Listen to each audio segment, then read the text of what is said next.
ada pertanggungjawaban moral. Saya mau minta klarifikasi, ini tanggung jawab siapa? Bapak malu nggak sih? Tidakkah saya dengar permintaan maaf yang benar?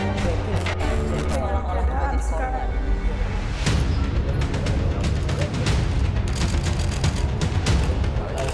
Siapa yang sangka, siapa yang duga? Orang menganggap ini Bung Ilham ini hanya saintis saja. Ilmuwan yang duduk diam. Tapi ketertarikannya untuk bisa bertarung pada satu pilkada yang kita tahu ini medan yang tidak ringan, medan yang cukup bebas, ya memerlukan ketabahan hati, keuletan, kesigapan yang cukup luas. Tapi ini proses learning by doing.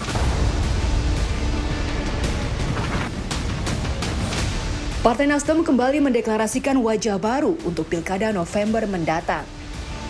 Kali ini putra sulung Presiden ketiga RI B.J. Habibie yakni Ilham Akbar Habibie dideklarasikan menjadi bakal calon gubernur Jawa Barat oleh Partai Nasdem. Ilham mengaku proses pendekatan Partai Nasdem meminang dirinya berlangsung cukup singkat. Kelihatannya saya ada peluang melalui Nasdem. Jadi rupanya begitu di Nasdem itu mulai diskusi, cepat sekali ada komitmen, karena juga cocok dari segi pemikiran dan lain sebagainya, sehingga ya kita sekarang berada di hari ini di sini ya, ini dalam waktu 3 minggu kali ya. Cocok. 3 minggu kurang. Memang turun ini perkembangan turbo gitu kalau ya. Ilham Habibie dikenal sebagai ilmuwan yang lahir dan dibesarkan di Jerman. Hampir separuh usianya dihabiskan di Jerman dengan menjadi ilmuwan di bidang kedirgantaraan mengikuti jejak sang ayah. Namun, sejak B.J. Habibie menjadi Presiden RI, Ilham mulai kembali ke Indonesia dan menjajaki bisnis dan teknologi kedirgantaraan sejak 1997. Di antaranya, bekerja di IPTN atau PT Dirgantara Indonesia dan menjadi dosen di ITB untuk mata kuliah aerodinamika kompresibel. Ilham juga dekat dengan petinggi di negeri ini dan memegang sederet jabatan bergengsi. Salah satunya dipercaya menjadi Ketua Tim Pelaksana Dewan Teknologi Informasi dan Komunikasi Nasional sejak 2014, anggota Dewan Pakar Partai Golkar sejak 2012, hingga menjadi Dewan Pakar TPN Ganjar Mahfud pada Pilpres 2024. Ilham juga aktif dan memegang jabatan penting di sejumlah organisasi seperti ICMI, ISMI, dan Kadin. Ilham menyadari pada setiap negara berasas demokrasi pasti ada kompetisi. Namun, ketika kompetisi menjadi kompromi dan menjurus pada sekedar bagi-bagi kue kekuasaan, akan menjadi kompetisi yang tidak adil. Jadi jangan kita melihat kompetisi itu memang otomatis menjadi kompromi, tidak. Karena kompetisi perlu untuk menghasilkan yang terbaik dengan catatan kompetisi yang bersih, fair, adil, etika, moral, apapun ya, tapi yang membuat kualitas itu bagus. Partai Nasdem memastikan nama Ilham Habibie didekati dan dipilih bukan tanpa prediksi. Tapi dalam kompetisi bebas, langsung dan terbuka, sosok Ilham Habibie punya probabilitas dan rekam jejak untuk diuji bersaing di kompetisi Pilkada Jawa Barat. Tapi apapun juga, bola masih bulat. Ya, bola bulat ini ditendang kanan masih bulat. Penting kita jaga dan dia masuk ke gawang sendiri.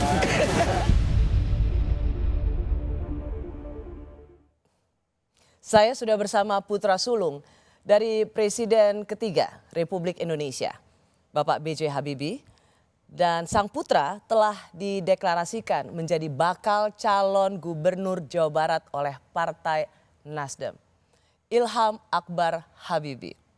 Mas Ilham, terima kasih sudah di Rosi. Terima kasih telah undang saya. Saya mengundang Mas Ilham karena I'm speechless, shocked. Really? Seriously? Well, kalau menurut saya ada beberapa hal mungkin yang saya perlu sampaikan di sini. Karena pertama tadi dalam video saya tadi melihatnya dengan cermat itu saya ditekankan ini saya ilmuwan gitu ya. Memang saya pernah bekerja sebagai ilmuwan. Tapi itu 40 tahun yang lalu ya. Kurang lebih 40 tahun yang lalu. Di mana saya tentu sejak itu ada perkembangan. Gitu ya. Okay. Saya jadi menjadi lulus dari saya punya akademianya, saya jadi bekerja di industri, saya jadi pengusaha, kemudian saya masuk ke dalam beberapa organisasi, baik di Indonesia maupun di luar Indonesia. Kemudian saya juga tetap aktif di akademia, tapi hanya dalam hal mengelola atau mendirikan universitas. Saya aktif di beberapa organisasi, itu biasanya bisnis, profesi, atau juga organisasi Islam. Jadi ini banyak sekali hal yang saya telah lakukan. Jadi Nah, sekarang, Mas Ilham ingin mengatakan kalau cuma sekedar dipersempit ya, sebagai saintis atau ilmuwan, sebenarnya Mas Ilham juga dalam ada beberapa perjalanan dimensi hidup lainnya banyak melakukan yang perlu disebut, dan organisasi. terus terang tidak sedominan ilmuwan lagi. Ilmuwan itu dulu di awal. Memang cara berpikir saya itu memang mungkin didorong oleh kemampuan saya dalam ilmu pengetahuan. Oke. Tapi tidak berarti saya ilmuwan. Ilmuwan itu adalah yang fokus kepada sesuatu yang dia mencari kebenaran. Tapi itu positif sih, berarti orang Iya, melihatnya data Mas Ilham tuh driven. pinter banget. Oke, boleh. Tapi saya selalu pernah bertanya kepada ayah saya, apa sih perbedaan di antara ilmuwan atau saintis dengan engineer? Kalau Bapak selalu mengatakan ilmuwan itu cari kebenaran. Kalau engineer cari solusi. Nah, itu So you are? I'm an engineer actually. Karena saya kuliahnya dulu engineering, bukan ilmu ya. Ilmu pengetahuan eksakta kayak fisika murni atau kimia murni, bukan itu. Saya kuliah engineering, mechanical engineer, aeronautical engineer, tapi bukan ilmu eksakta. Oke. Jadi Baik. tapi selain satu hal yang lain. Jadi yang pertama itu saya punya kurikulum vitae-nya memang seperti itu. Kedua, saya ini juga memang orang yang punya idealisme. Ya. Saya datang pulang ke Indonesia itu karena saya memang ya pertama dididik oleh orang tua, harus pulang ke Indonesia untuk membangun negara dan bangsa. Oke. Dan ya tentu saya jadinya seperti itu. Jadi kalau tidak, Mbak Rosi tahu kan saya lama di Jerman, lama di Amerika Ya, di juga. Jerman aja ya. Ya kenapa saya balik in the first place ya? Kenapa? Ya karena memang saya punya idealisme itu. Ya membangun negara itu bisa dengan beberapa hal. Kita bisa bekerja sebagai pengusaha, bisa sebagai saintis, apapun bisa. Namun demikian yang saya lihat di tahun-tahun terakhir ini, saya sadar bahwasanya kalau kita mau melakukan satu kemajuan yang substansial, kadang itu perlu kita masuk ke dalam ranah pemerintah. Oke, sampai di situ dulu, Iya. Mas Ilham. Saya Dan di masih sini ada terkejut. momentum yang saya sebut. Saya rasa saya Ya. bukan satu-satunya atau cuma segelintir orang yang terkejut.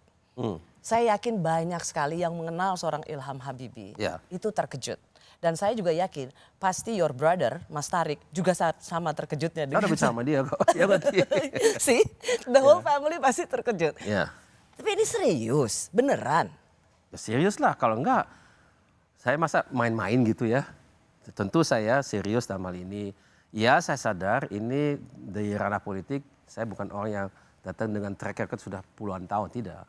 Tapi saya bisa cepat belajar. Dan tentu saya juga, karena saya banyak teman di ranah politik, bapak saya juga dulu pernah menjabat sebagai menteri pada wakil presiden, itu kan juga biarpun karakteristika bapak saya mungkin bukan sebagai politisi murni, lebih sebagai teknokrat, tapi ada dimensi politis dalam hal itu, di mana saya jadi saksi hidup, saya juga ada pengalaman itu. Tentu juga itu dengan zamannya beda ya, dulu itu Orde Baru, politiknya berbeda.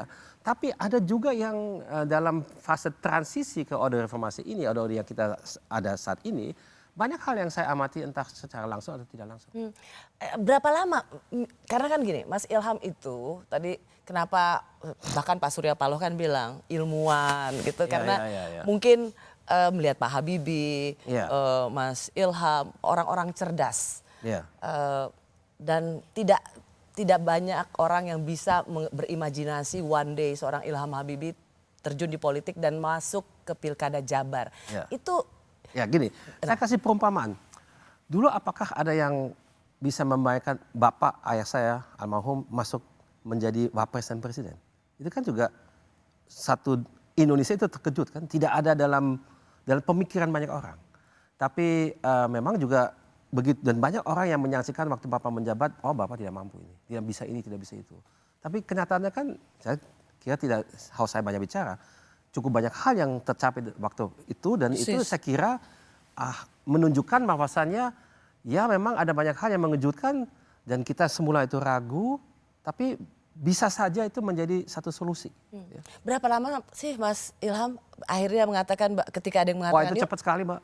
3 minggu benar tadi? 3 minggu benar. 3 minggu. Wow. Dari pertama kali saya membicarakan itu sampai dengan saya mengambil keputusan. Tapi sekali lagi ini ada proses pematangan yang saya lalui. Kemudian ada yang tadi saya sudah sebut dan saya perlu tekankan lagi, tidak ada momentumnya. Jadi kayaknya Ketemu, dalam bahasa gitu. Inggris all stars aligned gitu ya. Ini saya kelihatannya sudah cukup matang. Soal umur juga ya. Kalau saya mau misalnya melakukan hal ini 5 tahun lagi, 10 tahun lagi itu beda. Kalau sekarang saya masih fit, sehat, kalau hal-hal yang lain yang saya sudah jalankan itu bisa ada yang bisa ambil alih. Saya sudah cukup pengalaman. Jadi kayaknya ada yang mendukung ya dari saya juga terima kasih di sini kepada Partai Nasdem bahwasanya mereka berani untuk mendukung saya, itu benar-benar luar biasa. Terima kasih kepada Partai Nasdem, kepada Pak Surya Paloh dan teman-teman lainnya di situ, itu memang luar biasa. Dan itu semuanya kan ya saya lihat itu kita kadang-kadang harus membaca peluang yang ada di depan mata kita.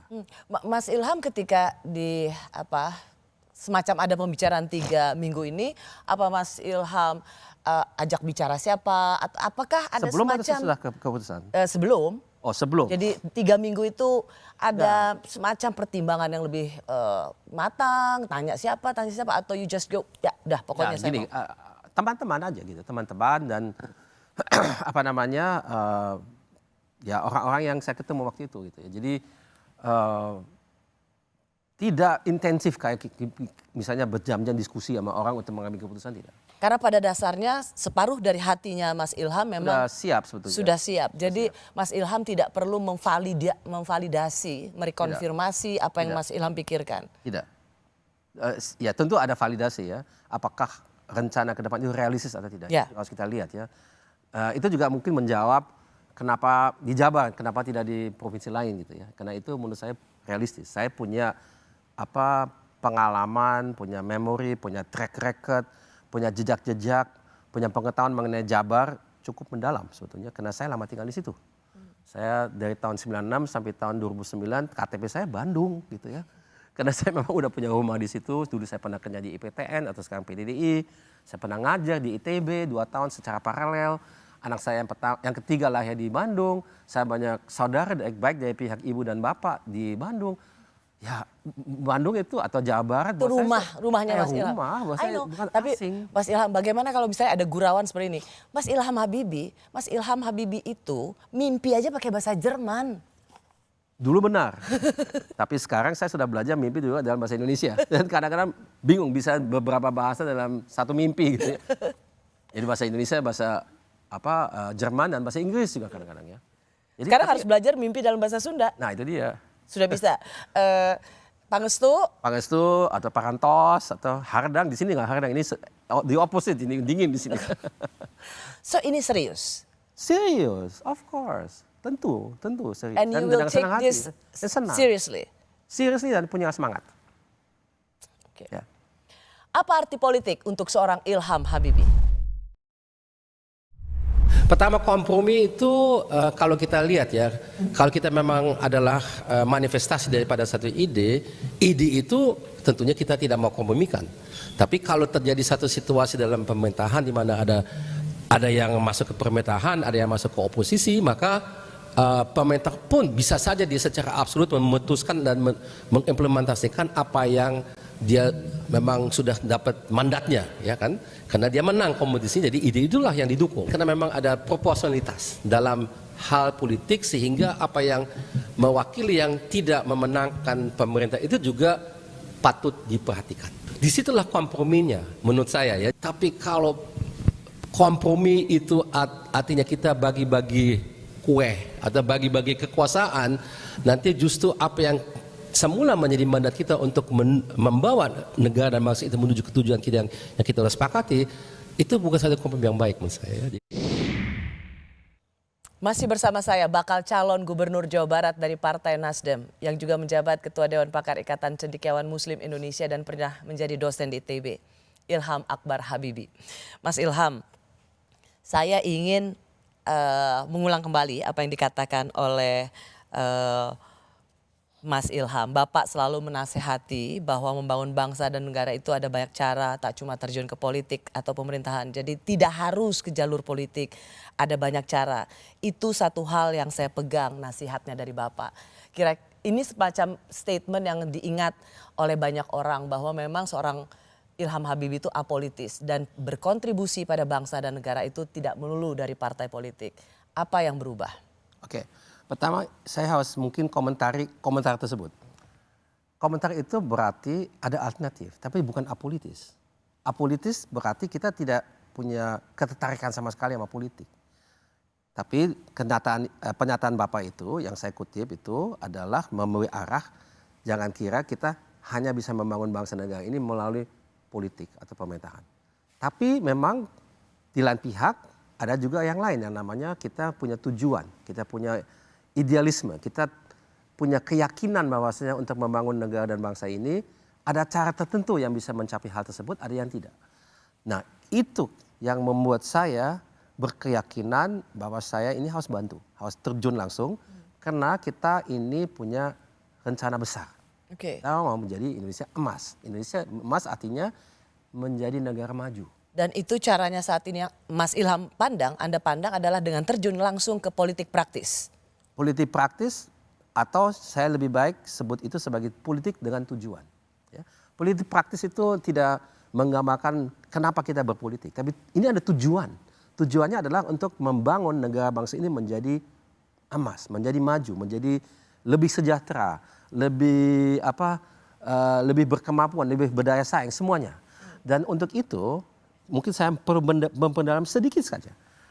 Perlu kita mengerti bahwasanya semua negara yang menjadi seperti itu, menjadi negara yang maju, itu dia mempunyai industri kuat.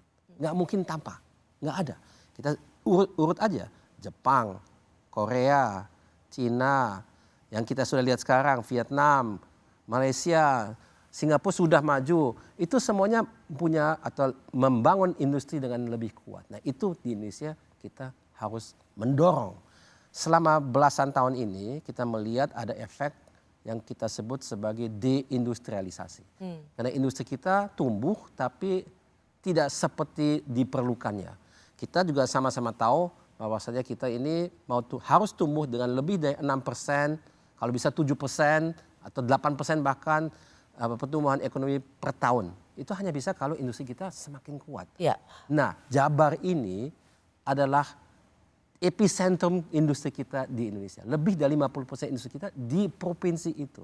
Nah saya dengan latar belakang saya ini orang engineer, jadi agak teknis. Tapi saya juga pengusaha, saya mengerti bisnis, saya juga mengerti organisasi. Jadi soal itu saya kira adalah hal yang penting saya gunakan untuk menyadari bahwasanya kalau saya benar-benar mau mencapai tujuannya, saya juga harus ikut. Inilah langkah yang harus dilakukan. Momentum itulah yang saya sadar pada waktu itu. It's the moment. Mas Ilham, Ya.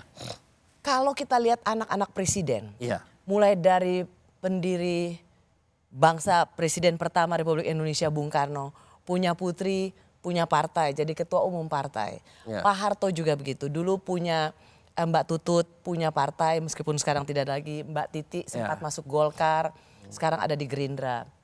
Lalu ada Gus Dur, Mbak Yeni dulu pernah di PKB meskipun sekarang tidak. Ya. Lalu ada Pak SBY punya partai, putranya jadi ketum Partai Demokrat. Bahkan Pak Jokowi juga putranya masuk partai, putra bungsunya jadi ketua umum PSI. Hanya Pak Habibie yang putranya tidak berpartai politik, tidak jadi ketum partai politik. Harusnya di masa itu ketika Pak Habibie punya katakan kekuasaan atau Mas Ilham punya privilege untuk berpartai politik. Harusnya saat itu kan ada karpet merah dan Mas Ilham bisa ambil kan. Kenapa itu tidak digunakan di masa lalu pada saat Anda memiliki power? Nah saya kira ada beberapa hal yang saya perlu terangkan di sini. Pertama, setelah Bapak tidak menjabat lagi, memang tidak mendorong kita untuk berpolitik, gitu ya. Dan kita tidak dididik seperti itu. Kita profesional, kita profesional sebagai engineer, sebagai pengusaha, tapi bukan di politik. Ya. Jadi tapi di lain pihak, saya kira banyak orang tahu juga, Bapak itu adalah salah satu pendiri Partai Golkar. Ya. Tapi mungkin kejadian-kejadian di sekitar tahun 90-99 itu setelah itu Bapak sendiri juga tidak terlalu aktif lagi di partai, mungkin menjadi lebih ke satu older statesman gitu ya, tapi tidak lagi aktif dalam keseharian daripada Partai Golkar. Tapi Bapak ikut mendirikan Partai Golkar dan lama ikut dalam kepemimpinan. Ya kalau saya terus terang di sini, memang saya juga ada kartu anggota Golkar, saya ada. Tapi saya memang terus terang juga saya nggak terlalu aktif memang ya. Saya saat ini di Dewan Kehormatan, di situ saya ikut ya diskusi, tapi saya nggak punya tugas, nggak punya wewenang, nggak punya apa-apa. Jadi ya itu kena warisan dari Bapak dan Ibu. Dan Dari Bapak. Dan nggak mau mengeksersis itu. Nah itu pertanyaan lain lagi gitu ya. Tapi marilah kita coba dulu telusuri yang tadi pertanyaan Mbak Rosi tadi. Jadi kalau soal ini kenapa tidak saya gunakan red carpet? Karena saya kira selama Bapak masih hidup, saya ini punya kebijakan, ya saya tidak mau terlalu kelihatan berpolitik. Ini ada Bapak masih ya. Bapak kan masih punya pengaruh di Indonesia, bukan sebagai politisi, tapi sebagai mantan presiden, sebagai orang yang ya negarawan dalam bahasa Indonesia. Kenapa Mas Ilham tidak menggunakan pengaruh Bapak untuk mendapatkan akses politik? Saya bisa mendapatkan akses politik, tapi saya lihat dengan mata kepala saya sendiri bahwasanya akses politik yang saya punyai dengan auranya Bapak itu tidak cukup untuk mendorong apa yang saya ingin mendorong di Indonesia itu ke arah yang menurut saya lebih baik. Itu tidak cukup. Ya. Bahkan waktu Bapak masih hidup pun tidak cukup menurut saya ya. Jadi bagaimanapun dan itu memang saya sadari setelah, dan ini adalah satu pengalaman yang secara akumulasi saya dapatkan bertahun-tahun. Jadi selama Bapak masih hidup saya agak enggan, saya nggak mau kelihatan terlalu aktif karena masih ada Bapak. Bapak sekarang sudah wafat 5 tahun. Jadi saya sekarang mulai menempuh sendiri. Saya juga dalam waktu 5 tahun yang lalu ini saya harus banyak hal berubah dan mungkin sekarang saya siap untuk benar-benar melangkah. Atau mungkin begini Mas Ilham, Ya. tadi Mas Ilham mengatakan bahwa Anda tidak dididik seperti itu oleh Pak Habibie. Jadi seorang Ilham Habibie juga tidak mau untuk dititip-titipkan. Betul sekali. Ini satu prinsip Bapak, meritokratis. Saya membuat ini karena saya sendiri yang buat, bukan karena saya di-push, didorong oleh Bapak gitu. Tidak, Bapak tidak pernah mau itu. Bapak mau saya menjadi seseorang karena kemampuan saya, bukan karena saya adalah anak si Bapak gitu ya. Biarpun saya juga tidak bisa melarikan diri dari itu. Saya memang anak Bapak. Ya.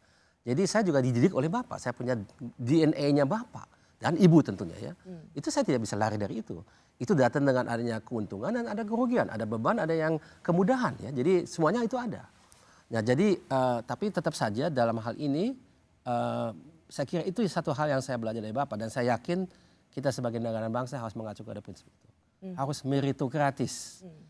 Sesuai dengan kemampuan dan track record apapun ya. Jadi bukan saja di politik, juga di bisnis, dan akademia, apa saja itu harus meritokratis. Tadi kan saya dikutip, saya lihat di videonya. Itu keyakinan saya memang ya.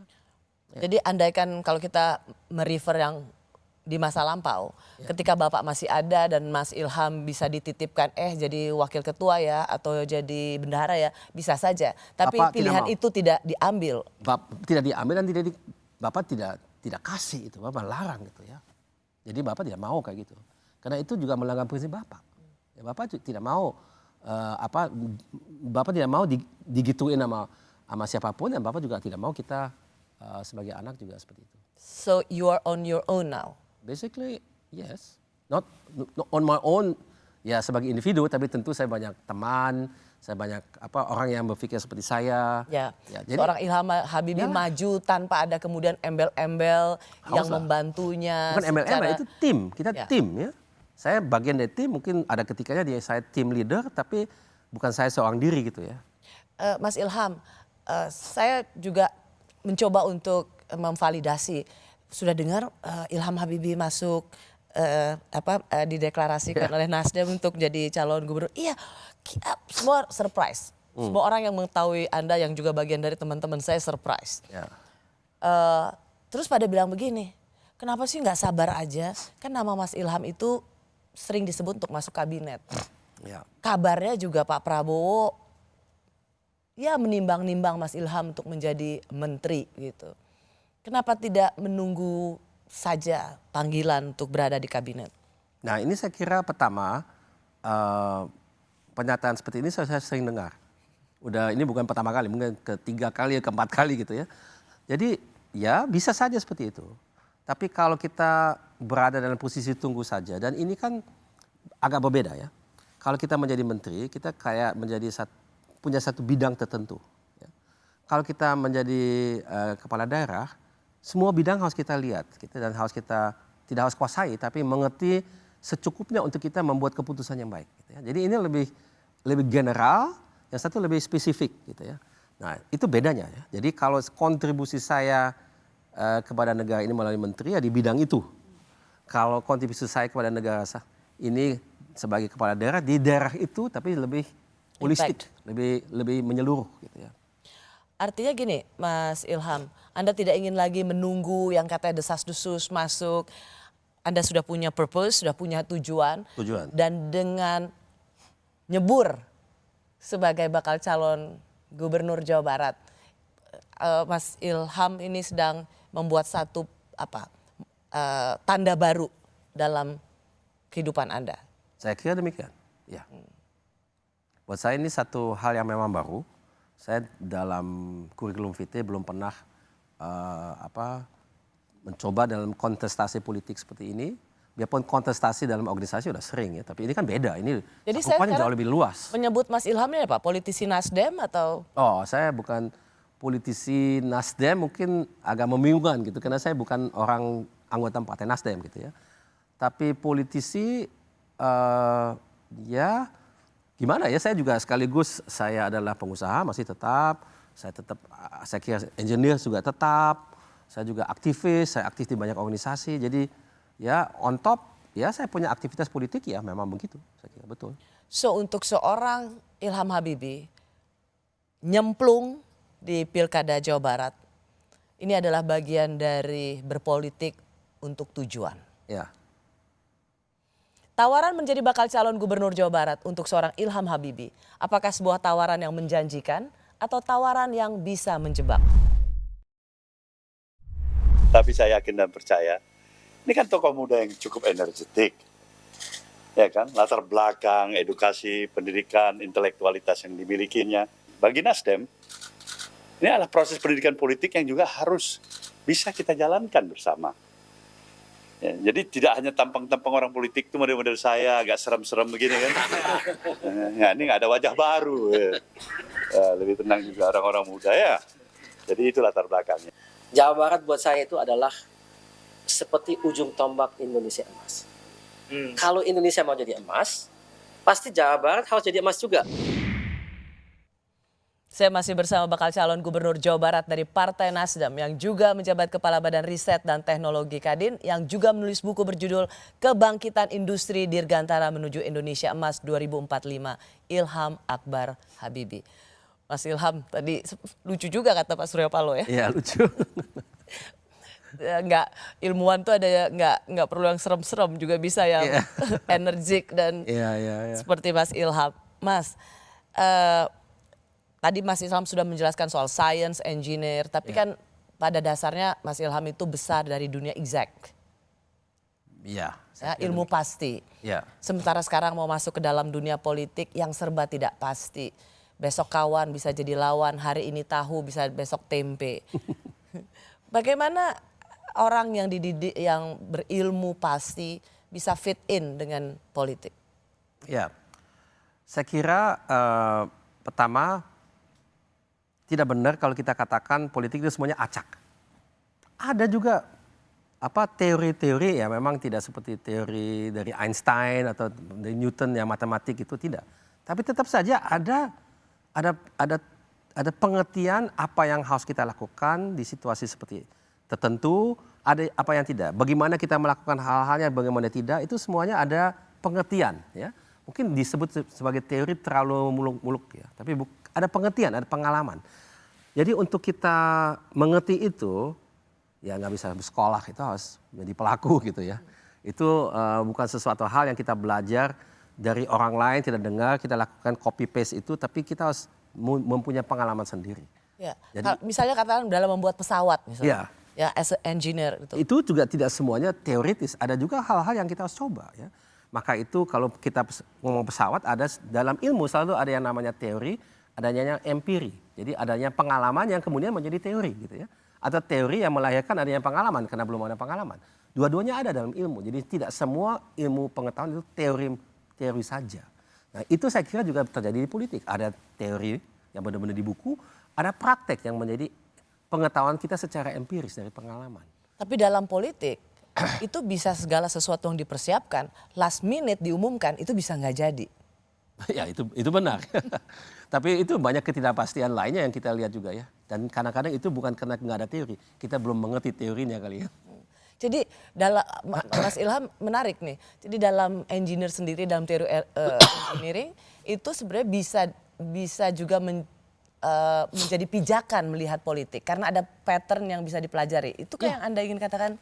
Saya kira pattern atau pola itu jelas ada ya. Yang ini bisa, yang ini tidak bisa, yang ini cocok dengan ini, yang tidak cocok.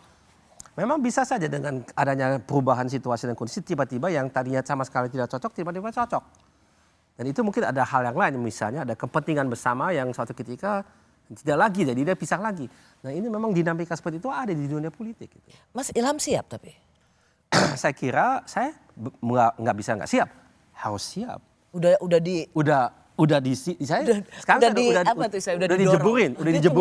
dijeburin ke dalam kolam.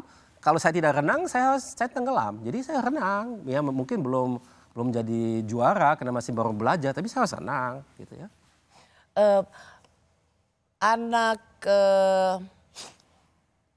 tokoh bangsa, kita tahu ada keponakan Ibu Mega, wakil gubernur di Jawa Timur dulu, berpasangan Mbak Putih. Ya. Itu waktu itu juga belum bisa menang dalam kompetisi. Lalu ada Mas Agus juga di Pilkada DKI Jakarta. Ini kan menunjukkan bahwa nggak gampang menjadi kepala daerah, apalagi untuk Jawa Barat gitu. Makanya banyak juga ini sebenarnya statement orang yang tidak melulu ingin mencibir Mas Ilham, tapi justru merasa sayang banget karena khawatir tawaran ini adalah jebakan Batman untuk seorang Mas Ilham Habibie. Iya, saya kira dalam hal perencanaan gimana kita melakukan ini kan kalau kita ikut serta dalam satu kontestasi, tentunya kita mau menang, ya kan? Bagaimana kita menang itu kan ada berbagai hal yang harus kita perhatikan. Jadi pertama, interaksi dengan masyarakat itu penting sekali. Kita harus ketemu dengan tokoh-tokoh tentu. Kita media seperti sekarang ya, bisa media yang formal atau yang sosmed. Kemudian juga kita juga harus datang dengan program yang dipercaya gitu. Dan program yang dipercaya itu mesti ada fondasinya bahwasanya itu memang sesuai dengan apa yang saya itu mengerti pengalaman saya. Dan buat saya Jabar itu memang harus kita ciptakan banyak lapangan pekerjaan yang memang datang dari menurut saya industri. Ya. Karena disitulah lapangan pekerjaan yang diharapkan dengan adanya nilai tambah yang besar yang bisa mendatangkan satu remunerasi yang mencukupi dan sebagainya, dan itu harus di industri dan Jabar tidak mulai dari nol. Sudah ada, harus kita perkuat, dan itu ada berbagai macam cara yang mungkin tidak perlu saya jabarkan di sini, tapi ada strategi, ada caranya bagaimana kita harus lakukan hal itu dengan baik dan benar. Disitulah seorang Ilham Habibie merasa terpanggil. Betul sekali. Hanya begini, Jawa Barat itu kompleks sekali. Betul. Ya, kantong suaranya luar biasa, diperebutkan dalam setiap pilpres. Iya, betul. Dan ada fenomena begini Mas Ilham, bahwa sekarang yang menjadi kepala daerah di Jawa Barat itu ada semacam harus ada artisnya gitu. Iya. Kalau kita lihat dulu Gubernur Jawa Barat, wakilnya artis, dimulai dengan Dede Yusuf dan kemudian Deddy Miswar. Jadi tapi yang berikutnya tidak kan? I know, ini mencoba lihat, namanya kan pola. Pola, ya. Jadi selalu ngambil artis gitu. Nah nanti kalau Mas Ilham maju nih, yang artisnya Mas Ilham atau pasangan Anda? Good point. Tapi kalau kita bicara secara ini, saya bukan artis ya. Profesi saya bukan artis. Bisa main piano lah. Saya bisa main piano, saya bisa nyanyi, oke. Tapi itu bukan artis. Artis dia memang cari nafkahnya dari itu. Saya tidak, itu buat saya hiburan gitu ya. Tapi apa nanti pendamping saya menjadi artis, I don't know. Ya, itu tergantung dengan. Tapi itu salah satu loh yang Ya, saya selalu tidak- dikatakan oleh pengawat politik dan ada pola seperti itu. Benar ada yang menyampaikan hal itu kepada saya. Tentu kita harus menimbang, melihat apakah nanti kan ada survei, polling dan sebagainya itu bisa menang nggak gitu ya. Itu yang penting gitu ya. Dan juga bisa diterima oleh partai-partai lainnya. Karena Nasdem, Mbak Rosi tahu kan tidak bisa sendiri, ini harus berkoalisi dengan yang lain. Nah ini dalam koalisi ini harus dibentuk satu opini bagaimana dengan pasangannya, siapa pasangannya yang bisa di-accept oleh partai-partai itu, kemudian juga diterima oleh masyarakat. Itu. Konsekuensi berkoalisi adalah mendapatkan pasangan yang meningkatkan elektabilitas. Iya. Itu betul. fakta. Fakta. Tapi ini punya harga yang harus dibayar. Kalau saya selalu mengatakan bahwa ini semacam demi menang tapi ini kawin paksa. Karena banyak dalam perjalanan incumbent wakilnya pasti berganti. Karena ya mereka tidak disatukan karena chemistry dan purposes yang sama, tetapi hanya untuk saling melengkapi dan meningkatkan elektabilitas. Ini sesuatu yang Mas Ilham bisa terima karena bagaimanapun juga Anda akan digandengkan dengan seorang yang belum tentu punya satu visi, tapi hanya untuk target menang. Ya, saya kira saya tidak bisa mengawali prosesnya dengan satu pernyataan di sini. Karena alangkah baiknya memang cocok, chemistry-nya sama. Bisa saja di awal itu ternyata tidak sama. Karena memang latar belakangnya berbeda dan juga mungkin apa yang ditugasi oleh partainya atau orang-orang yang mengusung dia itu berbeda dengan saya punya keyakinan gitu ya. Tapi saya kira itu tidak berarti itu menjadi buntu.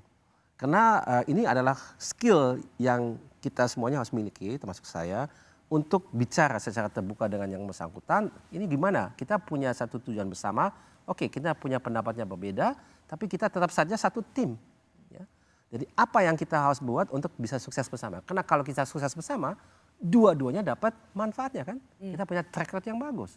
Kita punya tujuan ini Jabar harus menjadi cantik, harus jadi emas. Tadi kan saya sudah bilang di videonya.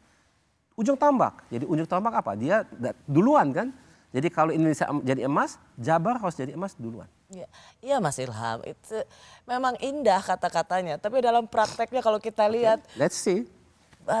sering sekali dalam politik itu justru antara misalnya wakil dan gubernurnya atau presiden dan wakilnya itu selalu kita lihat ada yang seperti pada itu, ada juga yang tengah tidak jalan mengalami ketidakcocokan. Ya, betul, saya harus akui itu ada, tapi tidak berarti semuanya seperti itu kan. Ada juga yang sukses. Saya kira itu tergantung dengan karakter masing-masing. Seberapa besar seorang Ilham Habibie dimintai pandangannya untuk ikut menentukan pasangannya? Nah ini kita belum di ujung situ, karena kita masih belum punya komitmen yang firm dari partai Pendukung lainnya, koalisi lainnya. Belum, tapi sudah menuju ke satu partai atau beberapa partai, tapi satu udah sangat serius. Bisa disebutkan di sini? Bisa, itu PKS, tapi memang belum ada keputusan final gitu ya. Siapa dan Mas Ilham ini udah pasti calon gubernurnya atau masih bisa diutak-atik? Nah itu juga terus terang belum difinalkan. Tentu ada keinginan, tapi di lain pihak juga ada negosiasi yang masih harus dijalankan. Mas Ilham siap hanya sebagai wakil gubernur? Secara prinsip kalau memang itu yang diperlukan untuk menang, saya siap. Nggak kecewa? Tidak. Ego harus dinomor duakan. Yang penting kita mendatangkan yang terbaik buat Jabar. Tak sedikit yang menilai politik dan demokrasi itu mahal dan melelahkan. Seberapa siap seorang Ilham Habibie? Masih bersama saya bakal calon gubernur Jawa Barat dari Partai Nasdem yang pernah menerima penghargaan Satya Lancana Wirakarya, Adikarsa Pemuda, serta Asian Federation of Engineering Organization Honorary Fellow Ilham Akbar Habibie yang secara mengejutkan mau maju dalam Pilkada Jawa Barat. Mas Ilham, saya ingin merefleksi dulu politik pada saat ayah Mas Ilham jadi presiden yaitu Pak Habibie. Pada waktu itu ketika Pak Habibie menjadi presiden, beliau yang membuka keran demokrasi. memberikan kebebasan pers sehingga kita bisa menikmati kebebasan pers sampai saat ini, tidak perlu ada siup, tidak ada pemberedelan, melepaskan tahanan-tahanan politik pada waktu itu. Pun demikian, apa yang dilakukan oleh Pak Habibie dianggap tidak cukup. Laporan pertanggungjawabannya kemudian ditolak dan pada waktu itu memang yang kemudian disesali bersama adalah seorang presiden diteriaki "bu hu" di gedung MPR. Ya. Tapi inilah politik. Bagaimana Mas Ilham merefleksikan hal ini? Saya kira begini ya, kita juga harus melihat ketika kita putar kembali roda waktu ini 25 tahun yang lampau. Situasinya beda sekali dengan sekarang.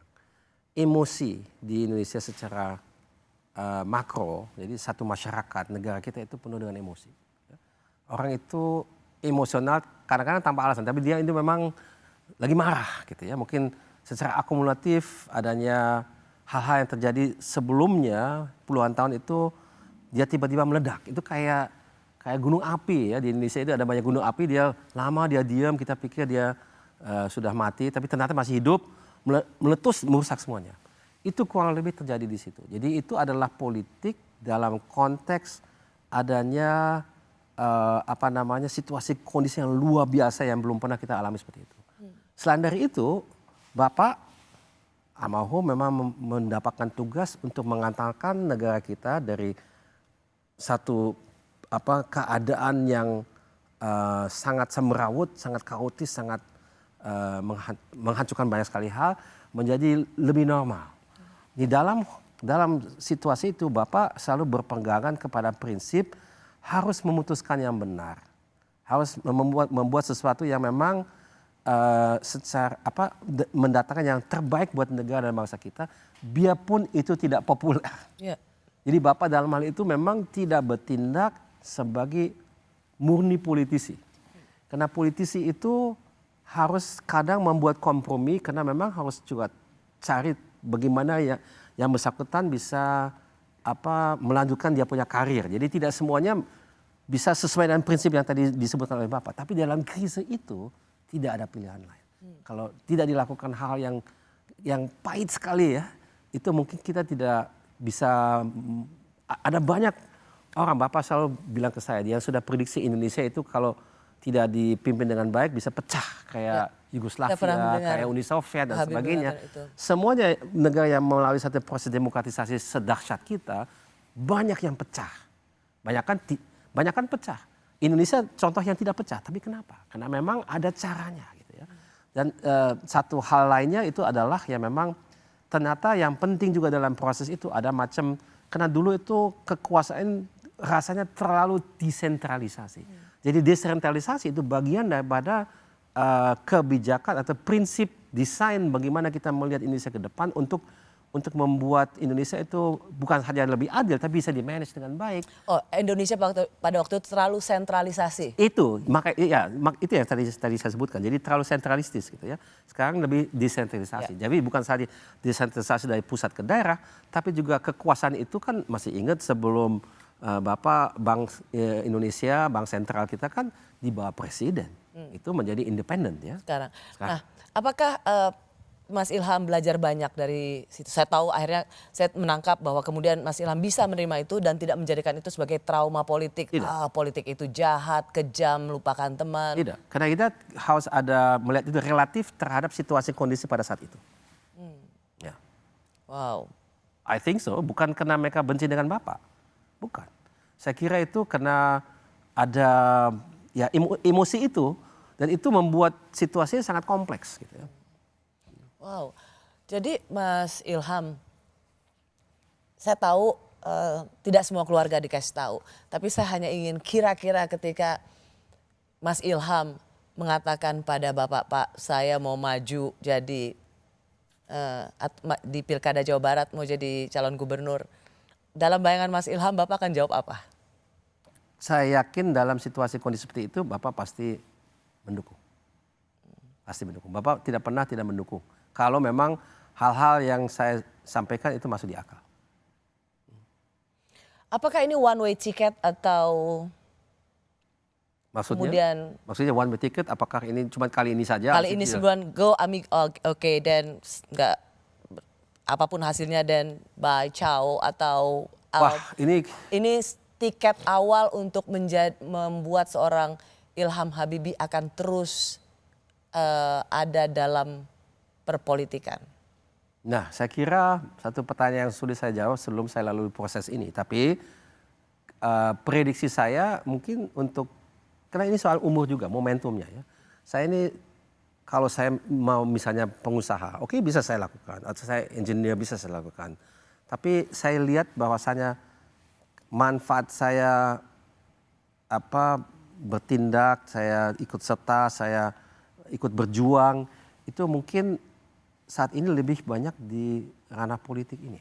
Oke, Mas, bahkan Pak Prabowo, Presiden terpilih, mengatakan demokrasi itu mahal dan melelahkan. Tapi ini adalah sebuah proses yang sudah kita setujui bersama. Itu tadi saya bilang Pak Habibie adalah presiden yang membuka keran demokrasi itu. Apakah Mas Ilham juga merasa bahwa saat ini proses demokrasi kita terlalu mahal dan melelahkan? Nah, saya kira begini, saya kira benar satu sistem demokrasi itu selalu ada hal-hal yang bisa diperbaiki ya, secara umum ya. Jadi satu sistem yang mungkin mahal bisa dijadikan lebih murah dengan misalnya teknologi gitu ya. Bisa saja misalnya sebagai contoh ya. Tapi in prinsip ya, kalau kita lihat sistem politik yang ada di dunia ini kan sebetulnya hanya ada dua. Demokrasi, autokrasi ya. Kalau buat saya dan banyakkan orang yang saya kenal, biarpun demokrasi itu sulit, dia mungkin bisa dikatakan mahal, atau dia kadang-kadang dirasakan tidak adil, tapi masih sistem yang terbaik yang kita miliki. Tidak sempurna, tapi yang terbaik. Kalau ada wacana misalnya ya sudah ke depan kepala daerah harus sejalan dengan pemerintah pusat, jadi diangkat saja, tidak lagi melalui pilkada. Apakah Mas Ilham termasuk barisan yang menyetujui ini? Kalau buat saya begini, daerah di Indonesia di luar negeri juga kayak negara. Jadi ini adalah satu kenyataan yang kita harus hadapi ya. Jadi demokrasi di Indonesia itu bisa kita kelola karena kita mempunyai satu kedekatan daripada pemimpin dengan rakyat yang dipimpinnya. Kalau kita ini terlalu banyak nanti terlalu jauh gitu ya. Jadi dan kita juga negaranya kompleks bukan saja karena banyak orang tapi karena juga jauh. Kita negaranya besar sekali. Bentang kita dari Aceh ke Merauke itu kalau terbang saja 7 jam. Jadi ini memang beda, negara kita itu bukan sembarang negara. Kita kompleks karena besar dari segi populasi dan juga dari segi geografi. Apalagi pulau. Dan juga berapa ratus kelompok etnis gitu ya. Bahasa, itu sangat beraneka ragam. Dan itu saya kira kita harus menghadapi adanya sistem yang kompleks. Ya. Jadi memang kita memang negara kompleks, jadi tidak bisa dengan sistem yang sederhana. Dan itu justru diperlukan untuk mendatangkan yang terbaik untuk rakyat kita. Karena memang rakyat kita kompleks gitu ya. Jadi Mas Ilham saya kira itu yang saya bisa mengiyakan itu membuat sistem kita lebih efektif. Lebih efisien, tapi in prinsip adanya kedekatan di antara pimpinan politik atau pimpinan pemerintah daerah pusat dengan rakyatnya dengan adanya desentralisasi itu, saya kira itu baik sebetulnya. Oke. Mas Ilham, saya harus menanyakan ini, apapun hasilnya dalam kontestasi itu dalam politik ada pepatah yang mengatakan a success has so many parents. Yeah. A failure is an orphan. Yeah. Yang menang, wah banyak banget bapaknya. Tapi begitu yang kalah dia akan ditinggal. Untuk yang kedua, apakah Mas Ilham sudah menyiapkan risiko ini? Yang tadi saya bilang, one way ticket, nggak berhasil, ciao amigos, bye. Ya, baik. Saya kira pertama failure is an orphan, maksudnya nggak ada yang mau berteman dengan seorang yang fail. Saya kira itu tidak semuanya benar. Kalau kita lihat misalnya di dunia kewirausahaan, orang yang misalnya di dunia startup, orang yang gagal itu kadang-kadang menjadi hero karena dia belajar dari kegagalan, dia lihat kemampuan gimana dia bisa dalam bahasa startup pivot ya. Gimana dia bisa memperbaiki dirinya bisnisnya dan itu menjadi sukses. Itu orang dilihat dari situ. Memang itu di Indonesia belum menjadi budaya kita. Itu saya harus akui. Tapi kita kan jangan lihat keadaan saat ini, kita harus lihat ke depan. Bagaimana yang kita harus menjadi seperti apa sebagai negara dan bangsa kalau kita mau sukses. Jadi kalau kita tidak berani melakukan sesuatu karena kita takut gagal dan karena kita gagal, kita malu, nggak ada yang mau berteman dengan kita, akhirnya kita tidak berani apa-apa. Itu juga salah menurut saya. Ya itu satu. Yang kedua itu mengenai jadi pivot itu saya sudah sampaikan.